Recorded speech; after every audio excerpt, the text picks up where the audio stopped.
इससे पहले हमारे देश में घोटाले तो बहुत सुने होंगे। हमारे देश के लोगों को घोटालों की अब आदत पड़ चुकी है, हर चीज में घोटाला है, लेकिन घी के घोटाले के बारे में कभी कल्पना नहीं की थी। लेकिन अब आज इस कलयुग में घी का घोटाला भी देख लीजिए। आज ही एक अखबार को दिए गए बयान में YV सुब्बा रेड्डी ने कहा कि तिरुपति मंदिर को लड्डुओं के लिए 60 किलोग्राम घी राजस्थान में फतेहपुर की एक डेयरी से मिलता था और इस घी के लिए मंदिर समिति ने इस डेयरी को 3 वर्षों में लगभग 60 करोड़ रुपए का भुगतान किया है। 60 किलोग्राम घी रोज मिलता था यहां से।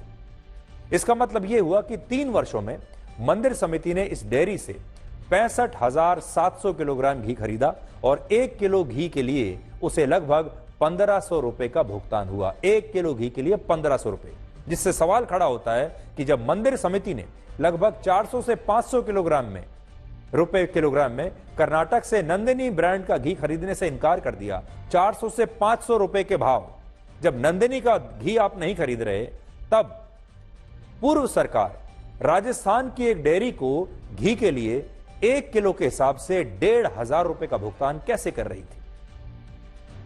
हम यहां यह स्पष्ट करना चाहते हैं कि हमारा यह कैलकुलेशन YV सुब्बा रेड्डी के बयान पर आधारित है, जो उन्होंने एक अखबार को दिया है। उस अखबार में जो उन्होंने पूरा बयान दिया है, कैलकुलेशन हमने उसके हिसाब से किया है, जिसमें वो ये कहते हैं कि 60 किलो घी वो राजस्थान की एक डेयरी से हर रोज खरीद रहे थे।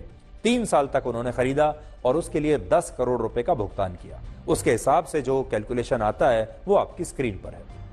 अब हम अपनी तरफ से ऐसा कोई दावा नहीं कर रहे हैं कि इसमें कोई भ्रष्टाचार हुआ है, क्योंकि हमें अभी तक उसके कोई सबूत नहीं मिले।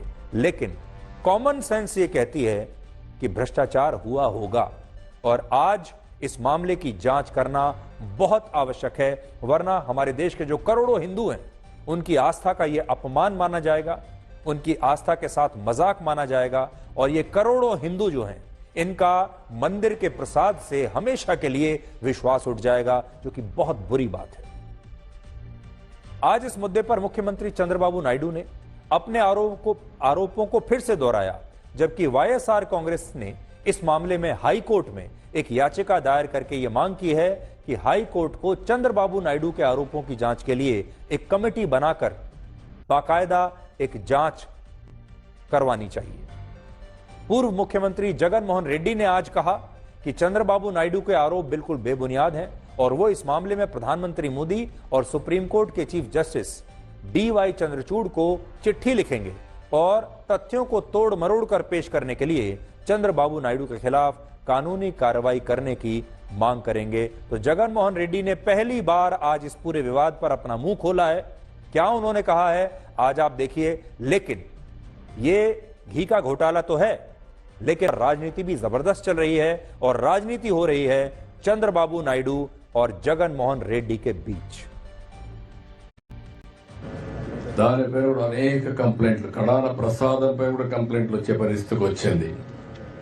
ఇవన్నీ కూడా నాణ్యమైనటువంటి అక్కడ ఏవైతే మన దానికి కావాల్సినటువంటి ముడి సరుకులన్నీ కూడా నాసి రకం వాడడం, అది కాకుండా పవిత్రమైన దేవాలయాల్లో కూడా అపవిత్రమైన ముడి సరుకులు వాడడం, ఇలాంటివన్నీ చేసి కంపు చేశారు. ఇప్పుడిప్పుడే అక్కడ కూడా స్ట్రీమ్ లైన్ చేశాం. ప్రైమ్ మినిస్టర్ కు లేఖ రాస్తాం, దీని తర్వాత సుప్రీం కోర్టు చీఫ్ జస్టిస్ గారికి కూడా లేఖ రాస్తాం. దీని తర్వాత చంద్రబాబు నాయుడు గారు అనే వ్యక్తి తన రాజకీయ యావ కోసం దురుద్దేశంతో తిరుమల తిరుపతి వెంకటేశ్వర స్వామి ఆలయాన్ని భ్రష్టు పట్టించే విధంగా తాను మలాయిన్ చేసే కార్యక్రమం చేయడం ధర్మమేనా? దీని మీద ఎంక్వైరీ జరగాలి, చంద్రబాబు నాయుడు గారికి అక్షింతలు పడాలి అని చెప్పి కూడా లేఖ రాస్తాం. I'm ready. As chairman I was there for 4 years. During that period, nothing that sort of whatever comments he made, nothing that sort of things has happened. And in fact, we have improved so much to prepare laddu also with better quality. Condemn the Congress party is condemning the acts of Mr. Chandrababu Naidu for revealing this so late and also questioning his intention behind it. And Congress party is sending out a letter today to the Ministry of Home Affairs, Mr. Amit Shah, asking for a CBI inquiry into this matter, because doesn't matter at what level this adulteration was done, the people have a right to know, and action has to be taken so this doesn't repeat again. We don't have the right to hurt people's sentiments in the name of politics, in the name of short-sightedness. We cannot do it. So I feel something else to be, maybe both in entire Bharat. I think entire temples have become a big issues, and also it has become a consistent and regular pattern of habitual offenders are there who are attacking Sanatana Dharma. आप में से बहुत सारे लोगों को ये बात शायद पता नहीं होगी कि पूर्व मुख्यमंत्री जगन मोहन रेड्डी हिंदू नहीं है, बल्कि वो ईसाई धर्म को मानते हैं और वो एक क्रिश्चियन है।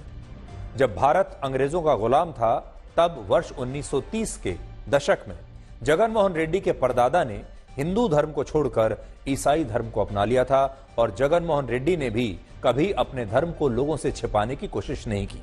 वर्ष 2019 में मुख्यमंत्री बनने के बाद वो इजराइल के वेस्ट बैंक गए थे, जहां ईसा मसीह का जन्म हुआ था, और यही कारण है कि अब इस विवाद के बाद ये राजनीतिक सवाल उठ रहा है कि क्या ईसाई धर्म को मानने वाले जगन मोहन रेड्डी ने अपनी सरकार में हिंदुओं की आस्था को ठेस पहुंचाई और तिरुपति मंदिर के प्रसाद में इतना बड़ा पाप मिला दिया, यानी प्रसाद में पाप।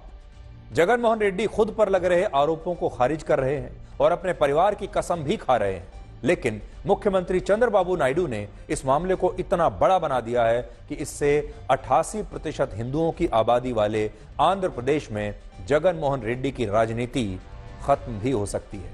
यानी अब एक राजनीति नई प्रकार की शुरू हुई है चंद्रबाबू नायडू और जगन मोहन रेड्डी के बीच। और बहुत सारे लोग तो ये भी कह रहे हैं कि असल में इसमें घी का कोई लेना देना नहीं है, असल में ये राजनीति है।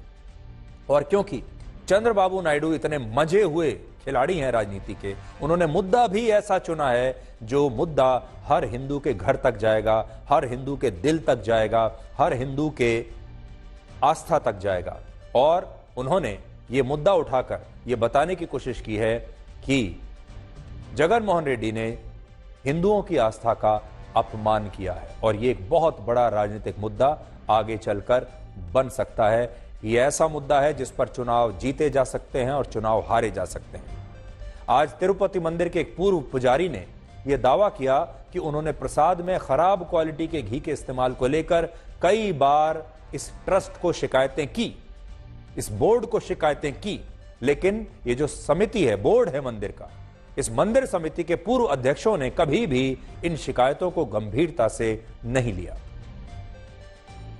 Since last 5 years, the ghee which is used for preparation of the rice varieties, prasadams, and the sweet meats to the god, to be offered to the god, that ghee is adulterated with animal fat and plant oils and all those things. So that all these things I had been objecting to, and other officers, but none took notice of this. New government has taken a vow to purify, to sanctify the temple, and as a step in that system, in that program, now they are planning to buy pure cow ghee. Stock broker angel one के साथ free demat account open करने के लिए आपको इस page पर आना होगा। इसका लिंक आपको वीडियो के डिस्क्रिप्शन में मिल जाएगा। इसमें आप अपना फुल नेम डालेंगे, अपना मोबाइल नंबर डालेंगे, अपनी सिटी का नेम डालेंगे, आपके नंबर पर एक ओटीपी सेंड किया जाएगा, ओटीपी यहाँ डालेंगे। इस तरह से सभी डिटेल्स फिल करके ओपन डीमेट अकाउंट पर क्लिक करेंगे। इसमें आप अपनी डेट ऑफ बर्थ डालेंगे जैसी पैन कार्ड पर लिखी हुई है। नीचे आप अपना पैन कार्ड नंबर डालेंगे, एक ईमेल आईडी डालेंगे। इसमें आप अपना अकाउंट नंबर डालेंगे जो आप एंजल वन के साथ ऐड करना चाहते हैं। नीचे IFSC कोड डालेंगे। अकाउंट आपका बिल्कुल फ्री में ओपन होगा जैसे कि आप यहाँ देख सकते हैं, और साथ ही आपको फर्स्ट ईयर कोई एनुअल मेंटेनेंस चार्ज भी नहीं देना होगा। जो चार्जेस हैं वो आपके सामने हैं, कोई हिडन चार्जेस नहीं है। प्रोसीड पर क्लिक करेंगे। आपके अकाउंट में ₹1 डिपॉजिट किया जाएगा उसको वेरीफाई करने के लिए। इसके बाद आपके सामने ये पेज आ जाएगा। इसमें आप इंस्टेंट अकाउंट ओपनिंग वाला ऑप्शन सिलेक्ट करेंगे। इसके बाद शेयर योर KYC डिटेल्स पर क्लिक करेंगे। डिजी होकर पेज पर आपको रिडायरेक्ट कर दिया जाएगा। इसमें आप अपना आधार कार्ड नंबर डालेंगे, ये कैप्चा फिल करेंगे। इसके बाद नेक्स्ट आपके आधार कार्ड के साथ जो मोबाइल नंबर लिंक है उस पर एक ओटीपी सेंड किया जाएगा। ओटीपी यहाँ डालकर कंटिन्यू करेंगे। इसके बाद आपके सामने ये पेज आ जाएगा, इसको आप अलाउ कर देंगे। इसके बाद आपको अपनी पर्सनल डिटेल्स फिल करनी होगी, जैसे कि आप अपनी एनुअल इनकम डालेंगे, आपकी एनुअल इनकम कितनी है। ऑक्यूपेशन चूज करेंगे, आप काम क्या करते हैं, जैसे कि अगर आप स्टूडेंट है तो स्टूडेंट चूज करेंगे, हाउस वाइफ है तो हाउस वाइफ चूज करेंगे, बिजनेस करते हैं तो बिजनेस चूज करेंगे। इसके बाद फादर का फर्स्ट नेम और फादर का लास्ट नेम डालेंगे और प्रोसीड करेंगे। इसके बाद आपको 2 डॉक्यूमेंट्स अपलोड करने होंगे। एक तो आप अपना पैन कार्ड अपलोड करेंगे, तो आप अपने पैन कार्ड का एक फोटो क्लिक करके यहाँ पर अपलोड कर दीजिए। दूसरे आप अपने सिग्नेचर अपलोड करेंगे, तो आप एक व्हाइट पेपर पर सिग्नेचर करिए और उसका एक फोटो क्लिक करके यहाँ पर अपलोड कर दीजिए। अगर आपको फीचर एंड ऑप्शंस, कमोडिटी और करेंसी में भी ट्रेड करनी है तो आपको अपने बैंक का स्टेटमेंट भी अपलोड करना होगा। आप अपने बैंक का स्टेटमेंट डाउनलोड करिए और यहाँ पर अपलोड कर देंगे, और अगर आप चाहें तो इसको बाद में भी अपलोड कर सकते हैं। तो फिलहाल यहाँ पर हम अपना पैन कार्ड और सिग्नेचर अपलोड करेंगे। दोनों डॉक्यूमेंट्स यहाँ पर अपलोड हो चुके हैं। इसके बाद प्रोसीड करेंगे। इसके बाद आपको अपनी एप्लीकेशन को ई साइन करना होगा, तो आप यहाँ कंसेंट देंगे। अपना आधार कार्ड नंबर डालकर सेंड ओटीपी पर क्लिक करेंगे। आपके आधार कार्ड के साथ जो मोबाइल नंबर लिंक है उस पर एक ओटीपी सेंड किया जाएगा। ओटीपी यहाँ डालकर वेरीफाई पर क्लिक करेंगे। ओटीपी वेरीफाई हो जाएगा और साथ ही आपकी एप्लीकेशन भी ई साइन हो जाएगी। इसके बाद आपको ऑनलाइन इन पर्सन वेरिफिकेशन यानी आईपीवी प्रोसेस कंप्लीट करना होगा, तो इसके लिए आप अपने कैमरा को परमिशन देंगे। इस तरह से आपका कैमरा स्टार्ट हो जाएगा। तो इसमें आप अपना फेस लाएंगे और स्टार्ट रिकॉर्डिंग पर क्लिक करेंगे। 10 सेकेंड्स के लिए इसमें आप अपना फेस शो करेंगे, तो आपका आईपीवी प्रोसेस कंप्लीट हो जाएगा। इस तरह से टाइमर स्टार्ट हो जाएगा। 10 सेकेंड के लिए आपको इसमें अपना फेस शो करना है। कांग्रेचुलेशंस, आपकी एप्लीकेशन सक्सेसफुली कंप्लीट हो चुकी है। इसके बाद आपको अपनी ईमेल आईडी को वेरीफाई करना होगा, तो आप अपने जीमेल में आएंगे। इस तरह से आपको एंजल वन की तरफ से एक ईमेल मिल जाएगा। इसमें आप वेरीफाई माई ईमेल पर क्लिक करके अपनी ईमेल आईडी को वेरीफाई करेंगे। एप्लीकेशन सबमिट होने के बाद आपको 24 से 48 आवर्स का वेट करना है। इसके बाद एंजल वन की तरफ से आपको एसएमएस और ईमेल मिल जाएगा कि आपका अकाउंट एक्टिवेट हो चुका है। जैसे आपका अकाउंट एक्टिवेट हो जाएगा तो इसके बाद आप स्टॉक मार्केट में इन्वेस्टिंग और ट्रेडिंग स्टार्ट कर सकते हैं।